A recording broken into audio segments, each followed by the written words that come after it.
Lord, please forgive our impatience in prayer and teach us how to wait on you. Amen. So when I came into prayer, I asked the Lord, what is on your heart today? He immediately answered me and said, you need to press in more in prayer. I am there for you, but you give up too quickly. Will you, beloved, for both our sakes, linger expectantly? When you come into prayer, I am there for you, but there are times when I want to see how genuine your desire is. So linger with me, beloved. Don't be so quick to move on to other things. How can you teach others how to wait on me if you still are not able to do so? Wait expectantly, and I will not disappoint. I'm sorry, Lord. You used to wait for a fish to take your bait. Am I not more precious to you than the fish? I am truly sorry, Lord. There are times when I want you to wait, yet there are other times when I come quickly. This holds true for all souls who sincerely seek me out. Beloved ones, your lifestyles are so hyper and fast that waiting tranquilly in prayer for me is difficult for you. The pace of your lives is set up to help you miss opportunities of all kinds. You must study yourselves to see if you are really praying and waiting on me or just trying to get it done to move on with other things. Wow, that's me, all right. That's guilty. I am always ready to touch and direct the soul who sincerely waits on me, knowing that hearing from the Almighty is no small matter and not to be taken lightly. It is a worthy pursuit, one worth every difficulty and trial to obtain. And I will let you in on a little secret. I long to see a soul pursuing me and waiting on me. There is little in this world that is more precious than the soul who thinks nothing of waiting before me for hours, just for the joy of knowing me. This is why these men leave the world and go out into the desert, forsaking all the delights of civilized life for just one sweet touch from me. And here he's referring to the Orthodox monks. We've been Ezekiel and I have been watching the Orthodox monks lately and the life that they lead out in the desert. And their closeness to the Lord is beautiful, really beautiful. They've forsaken everything to be with Him. And that's what we want to do too, but we're quite a ways away from that. So he said, this is why men leave the world and go out into the desert, forsaking all the delights of civilized life for just one sweet touch from me. Shall I disappoint them? Never. They are my delight as they wait and I listen to their deepest thoughts.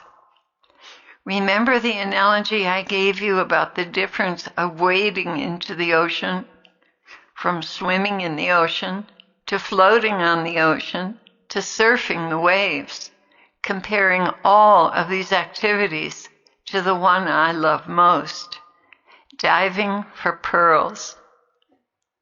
Yes, to have those lovely pearls, you must dive deep, going all the way to the bottom. In this case, the swimmer is single-minded.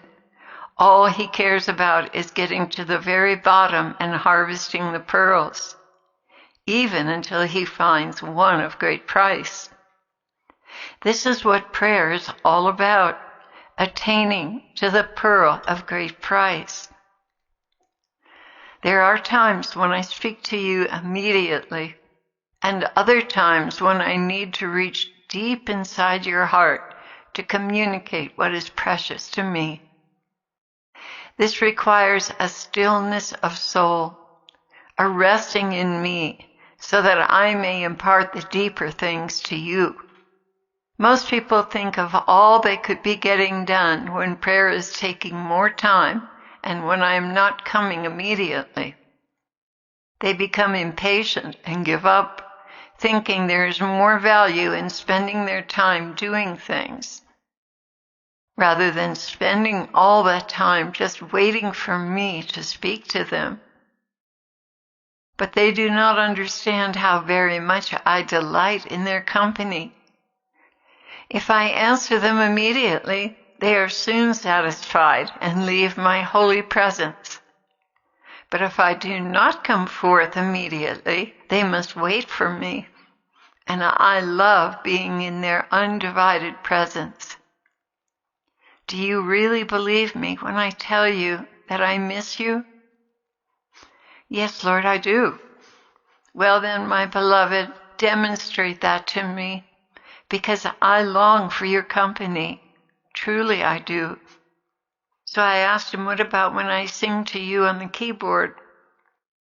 Precious. That time is precious, especially when you truly enter into it and are not distracted by getting it just right. Lord, would you please teach me how to do that? All the time I am teaching you, but you must learn to focus on me and not be drawn off course trying to get it right. There is no easy way. It takes practice, my dove. But do you enjoy the practice? Once you settle into a song, meaning it with your whole heart, I love it. Visualize me beside you on the keyboard, delighting in every note and the sound of your voice so tenderly. I will help you get past the awkwardness so that you may truly enter into worship. Just keep the song simple, and we will do this together. Yes, I derive great joy from this endeavor, but skill comes with practice and repetition. And I just said to him, Lord, I believe, help my unbelief. It's hard to keep my mind on him when I don't know a song. And I don't know very many songs. Not to be able to play them from start to finish, right? But I can sing them, but I can't always play them. And it is very precious when the Spirit falls. When I'm playing the keyboard, you can really feel the difference. And what I was thinking just now is the enemy is going to use this against me. And they're going to say, okay, see that? That's what the Lord wants her to do. So we're going to make her more impatient, right? And make things more. That's what they hate when you get close to the Lord and when you pray. They hate it. So they do everything in their power to distract you, disrupt you, make you feel guilty for not doing something else. These demons that are sent out to cause problems when you're praying.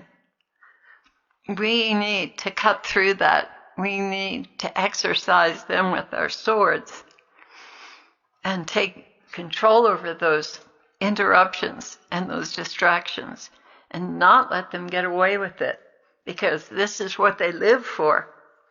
They live to separate us from God. And the Satanists send them out on those assignments continually.